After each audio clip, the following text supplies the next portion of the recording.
Certificate కానీ ఇట్లాంటి విషయాలను జత చేయాలి. అది అక్కడితో అయిపోలా. ఆ 87 జూలై 1 తర్వాత పుట్టిన వాళ్ళు 2004 లోపల పుట్టిన వాళ్ళ వరకే ఈ నిబంధన. 2004 తర్వాత పుట్టారనుకోండి, వాళ్ళు ఏం చేయాలి, తల్లి తండ్రికి సంబంధించినటువంటి ఇద్దరి వివరాలు కూడా తప్పనిసరిగా దానిలో నమోదు చేయాలి. తల్లి తండ్రి లేరు, తాత నాయనమ్మ, లేకపోతే అమ్మమ్మ తాతయ్య, ఏదో ఒక ఇద్దరి వివరాలు మీరు దానిలో నమోదు చేస్తేనే 2002 తర్వాత పెళ్ళై బయటికి వెళ్ళినటువంటి ఆడపిల్లలు కానీ, 2002 తర్వాత ఓటు హక్కు వచ్చిన వాళ్ళు కానీ, 2002 SIRలో రిజిస్టర్ కాలేదు అని ఎవరైతే చెప్పబడ్డారో వాళ్ళందరూ కూడా ఈ నిబంధన పాటించాలి. అంటే దాని అర్థం ఇప్పుడు మన అందరం ఎన్ని తిప్పలు పడైనా సరే 2002లో మనకు ఓటు ఉంటే ఆ ఓటు ఎక్కడ వేసాం, ఇక్కడే పుట్టి ఇక్కడే పెరిగి ఇక్కడే ఉంటున్న వాళ్ళకి పెద్ద సమస్య ఉండదు. అదే బూత్లో ఉంటారు, అదే డోర్ నంబర్లో ఉంటే. లేదు కనీసం పేట మారారనుకోండి ఫలానా చోట అని తెలుసుకోగలుగుతారు.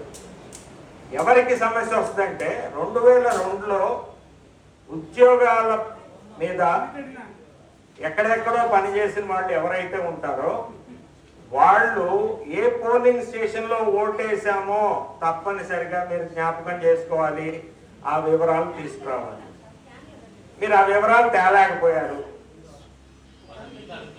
మీ ఓటు లేదు, అక్కడ కూడా భయపడక్కర్లా. మనం కొత్తగా ఓటు నమోదు చేసుకోవచ్చు. కానీ నమోదు చేసుకున్నప్పుడు కూడా ఇందాక ఏదైతే పుట్టిన తేదీ నిబంధన ఒకటి చెప్పాను కదా, 1987 జూలై 1వ తేదీ అని, వాళ్ళకి సంబంధించినటువంటి సొంత సర్టిఫికెట్లు అంటే 3 రకాల సర్టిఫికెట్లు ఇవ్వాల్సి వస్తుంది. ఒకటి నేనే అని ప్రూవ్ చేసుకునే సర్టిఫికెట్, దాన్ని ఐడెంటిటీ అంటారు. నా పేరు కౌత్ర ప్రసాద్, దాని మీద ఏదో ఫోటో ఉంటుంది, ఇతనే కౌత్ర ప్రసాద్ అనే దానికి ఆధారం ఏంటి, దానికి సంబంధించిన ఆధారాన్ని ఐడెంటిటీ ప్రూఫ్ అంటాం. అది సహజంగా మన అందరం కూడా ఆధార్ కార్డు వాడతాం. ఆధార్ కార్డు మనకి 3 రకాల పనులకి ఉపయోగపడుతుంది. ఒకటి identity proof, 2 address proof, 3 date of birth proof. అయితే ఇది బీహార్లో అసలు ఆధార్నే మేము తీసుకోమన్నారు. పెద్ద ఎత్తున మనలాంటి స్వచ్ఛంద సంస్థలు సుప్రీంకోర్టు మీద పెద్దగా యుద్ధం చేసిన తర్వాత లేదు ఆధార్ని యాక్సెప్ట్ చేయండి, వీళ్ళంతా ఇంత గొడవ చేస్తున్నారని చెప్పి ఎలక్షన్ కమిషన్ ఆఫ్ ఇండియాని ఉజ్జగించినట్టుగా సుప్రీంకోర్టు ఒక చిన్న సలహా చెప్పింది. అది కేవలం బీహార్ వరకే. ఆ నిబంధన ఏంటంటే ఆధార్ కార్డులో ఆయన ఫోటో ఉంటుంది కాబట్టి దాన్ని ఐడెంటిటీ ప్రూఫ్ కింద వాడండి, అంతేగాని డేట్ ఆఫ్ బర్త్ తీసుకోవక్కర్లేదు, అడ్రస్ ప్రూఫ్ కింద తీసుకోవక్కర్లేదు, ఈ దేశ పౌరుడని కూడా అంగీకరించక్కర్లేదు.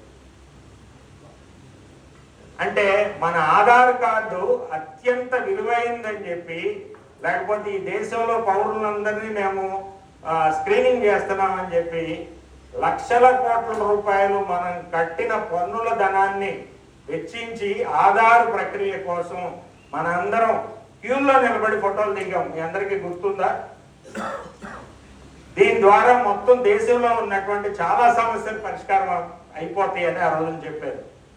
ప్రైవేట్ కంపెనీలకి దాన్ని దారాదత్తం చేసి వాళ్ళ ద్వారా ఆధార్ ప్రక్రియని నెరవేర్చి మన వేలు ముద్రలో మనం ఎక్కడికి వెళ్ళినా, బ్యాంక్ అయినా, సిమ్ కార్డు అయినా, కదిలినా నిలబడినా కూడా ఆధార్ లేకపోతే కుదరదన్నారు. ఇవాళ ఆధార్ చల్లదని చెప్పారు.